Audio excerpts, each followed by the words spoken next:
자, 지금 반등이 나온다고 해서 안심할 상황은 아닙니다. 오히려 시장은 서서히 더 큰 하락 국면으로 끌려 들어가는 흐름일 수 있습니다. 비축류 방출 뉴스 같은 단기적인 호재에 지나치게 기대를 거는 것도 조심하셔야 됩니다. 이미 시장은요, 그 재료를 대부분 가격에 반영했고 추가적인 상승 동력으로 작용하기에는 힘이 약해진 상태입니다. 특히나 이번 CPI가 예상치 수준으로 나오면서 잠깐 안도하는 분위기가 생겼지만 시장 깊은 곳에 훨씬 더 큰 변수인 공급망 불안이 남아 있습니다. 그 단적인 예가 여러분 바로 유가입니다. 자, 지금 유가 차트를 보면요. 정부가 대규모로 비축류를 방출했음에도 불구하고 유가가 배럴당 87달러를 넘어섰다는 것은 시장이 정책만으로 수급을 안정시킬 수 있을지에 대한 의구심을 갖고 있다는 신호로 볼 수 있습니다. 특히 전 세계 원유, 물동량의 약 20%가 통과하는 호르무즈 해협 문제가 다시 긴장 요인으로 떠오른다면 단순한 지표 개선만으로는 상황을 안정시키기가 어려울 것입니다. 결국 유가가 계속 올라가면 무엇이 걸리겠습니까? 인플레이션이 걸리겠죠.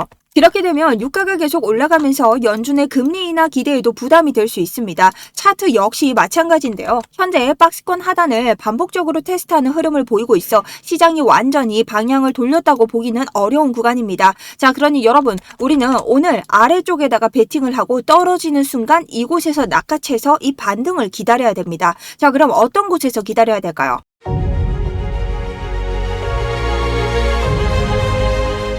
안녕하세요. 여러분들의 우상향 계좌를 책임지고 있는 차트 분석 전문가 정수연입니다. 자, 우선 저는 이곳에서 현재 포지션을 아예 들어가지 않았습니다. 제가 정확히 어제까지 우리가 71까지의 슈팅이 나올 수는 있다. 하지만 이 4시간 2평의 지지를 받지 못한다면 여러분들은 추가적으로 이곳에서의 상승분을 들어갈 이유가 전혀 없다라고 말씀을 드렸습니다.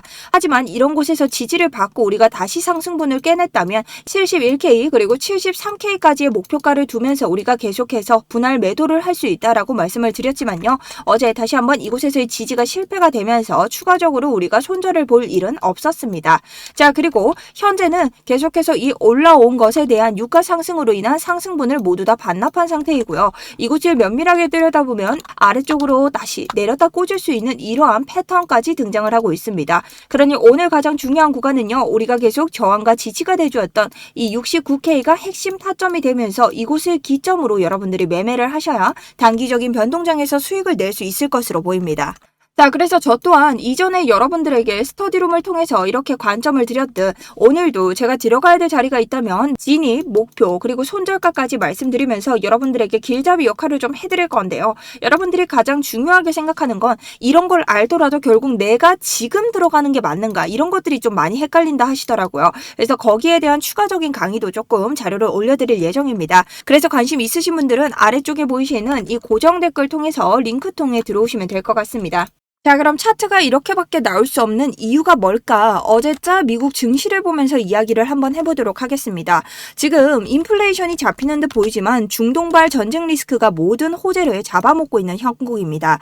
자, 가장 큰 문제는 바로 이 유가인데요, 여러분. 지금 배럴당 87달러를 돌파했습니다. IEA에서 비상 비축류를 최대 규모로 방출한다고 했음에도 시장은 냉담합니다. 왜일까요? 바로 호르무즈 해협 때문이죠. 전 세계 원유의 20%가 지나는 이 길목을 이란이 위협한다고 지금 으름장을 놓고 있습니다. 자, 여러분, 이런 것은요. 트럼프 대통령이 곧 전장 끝날 거다. 내가 기회 없다. 이렇게 말을 해도 이 시장은 기회보다 무서운 공급 중단의 공포를 떨고 있다는 것으로 우리가 볼 수 있습니다. 그러니 이런 단기적인 추이가 나온다 해서 절대 지금 추세 전환으로 볼 수 없다. 그리고 계속해서 또 한번 내려가는 장이 보이시죠? 여러분, 여기 쉴 새 없이 도전을 할 거고 우리는 이 아래 장을 터트리는지 터트리지 않는지에 대해서 대비를 해야 됩니다. 그럼 어디까지 대비할 수 있을까? 단기적으로 이 삼각수렴의 상단까지 68K 그리고 최저로 내리꽂는다면 66K까지 대비를 하셔야 됩니다.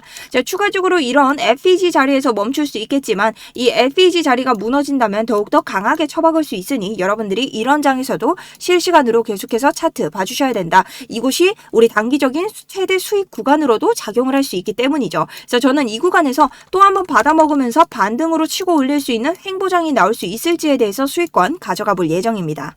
그래서 그런 분들은 아까 전 말씀드린 아래쪽에 보이시는 링크 통해서 신청 버튼 눌러주시고 구독, 좋아요만 누르시고 들어오시면 됩니다. 자, 단순하게 제 매매 일지를 보여드리는 것이기 때문에 여러분들이 다른 건 걱정하실 필요 없고요. 보통 제가 들어가기 전에 알트코인이든 비트코인이든 이런 식으로 여러분들에게 공유를 드립니다. 그래서 참고 정도만 해주시고 이 밖에도 여러 가지 차트 분석 자료, 그 다음 우리가 봐야 되는 시황 뉴스들까지 모두 제 일기장처럼 올리고 있으니 여러분들이 보시면서 많은 도움이 좀 되셨으면 좋겠습니다. 자, 그리고 추가적으로 우리가 S&P 500 지수를 보면 시장 심리가 완전히 분열된다는 걸 알 수 있어야 됩니다. 원래대로라면 이 온전한 인플레이션 지표 덕분에 반등을 했어야 됐는데 유가 상승이 연준의 발목을 잡고 있다. 자, 그렇기 때문에 모건 스탠리의 앨런 덴트너도 경고를 했죠. 기름값이 오르면 연준은 신중해 주실 수밖에 없고 결국 우리가 기다리는 금리 인하라는 출구는 더 멀어질 수 있다. 자, 그렇기 때문에 비트코인 또한 금리 인하를 기다리고 있는 참인데 이런 장이 지속이 된다면 우리가 결국은 하락으로 떨어지면서 한 번의 침체기를 또 한 번 견딜 수밖에 없다라는 겁니다.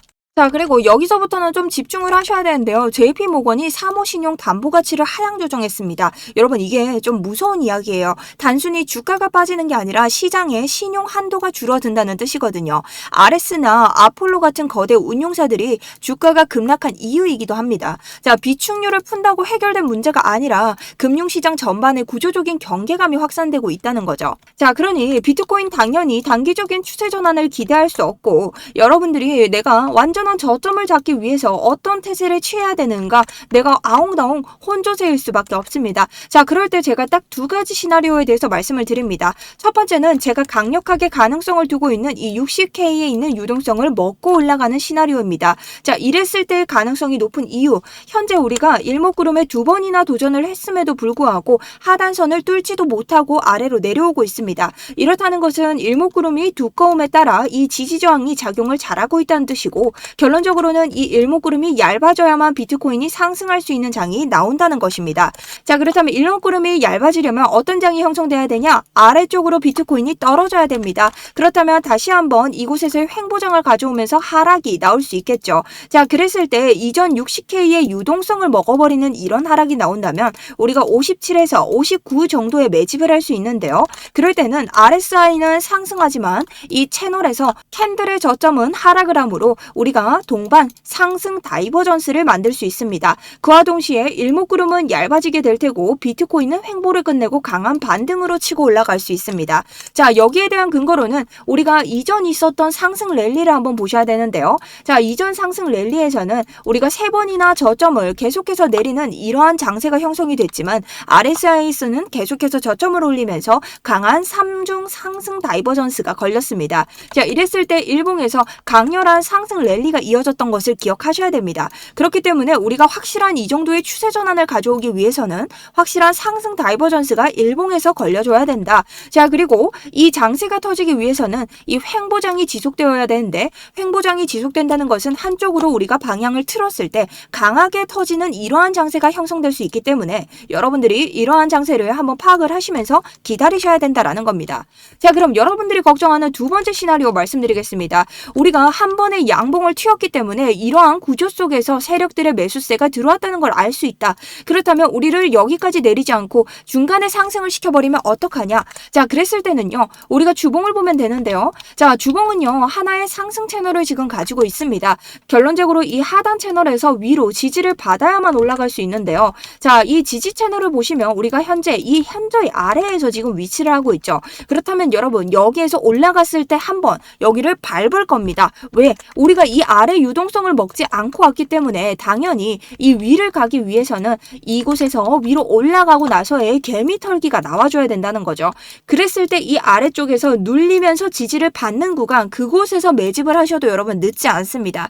그런데 이러한 구간들을 여러분 100% 가능성으로 둘 수는 없겠죠. 하지만 실시간으로 볼 수 있는 눈은 있다는 겁니다. 그래서 제가 계속 여러분들에게 차트 공부를 하셔야 된다라고 말씀드리고 미국 증시도 함께 보셔야 된다라고 말씀드리는 이유입니다. 그래서 거기에 대해서 내가 조금 아직까지 이런 인사이트가 조금 작다 하시는 분들 위해서 모든 인사이트를 제가 스터디룸 통해서 남겨드리고 제가 실패하는 사례까지 여러분들이 보실 수 있기 때문에 유튜브나 이 전화번호로 오는 질문보다는 빠르게 스터디룸 통해서 질문 주시는 걸 더욱더 추천을 드립니다.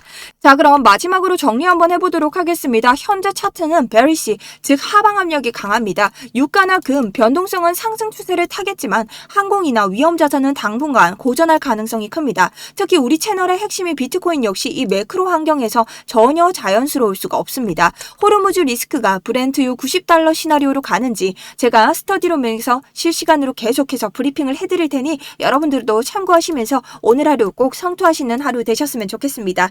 자, 오늘도 긴 영상 봐주셔서 너무나 감사드리고요. 지금까지 정수연이었습니다. 감사드립니다.